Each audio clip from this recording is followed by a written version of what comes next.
On a chilly morning in Japan, life bustled in the streets of Tokyo. People hurried to work, children made their way to school, and shopkeepers opened their stores. The day seemed ordinary until a low rumble began to build beneath the city, barely noticeable at first. Kazuo, a young businessman, stood in a crowded train, looking out at the passing scenery with thoughts of an impending meeting. Suddenly, the train jolted violently to a halt. Passengers gasped, clutching whatever they could hold onto as the ground beneath them trembled angrily. The lights flickered before plunging everyone into darkness. Miles away, in a quiet coastal village, elderly Mrs. Tanaka attended to her garden. Her flowers, once blooming with vibrant colors, swayed violently as if caught in a storm. She clutched the railing of her small patio, eyes wide with fear. The earth's roar was deafening. In the heart of Tokyo, towering skyscrapers swayed like trees caught in a fierce wind. People screamed and ducked under tables and door frames, desperate for safety. The cacophony of sirens began to fill the air, a chorus of urgency. As the tremors intensified, Hannah, a school teacher at an elementary school, guided her students under their desks.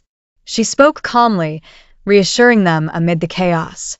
Her heart pounded, but she remained focused, her protective instincts stronger than ever. Back in the train, Kazuo dialed his wife's number with shaking hands. The signal was lost, only static in reply. He closed his eyes, gripped by the uncertainty of connecting with his family again.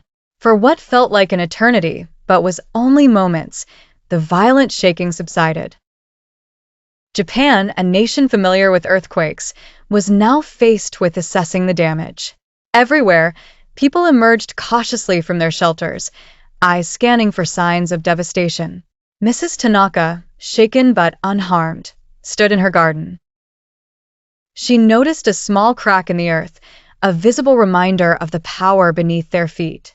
Hannah and her students emerged from their classroom, greeted by worried parents who had rushed to the school. Kazuo finally found a signal for his phone, and his heart leaped at the sight of a missed call from his wife. He stepped off the train onto the platform, where the scene was one of empathy and resilience as strangers became allies in the aftermath. As the dust settled on that massive earthquake in Japan, the spirit of the people shone through. They began the daunting task of rebuilding, their unity and strength a silent promise that they would overcome and thrive once again.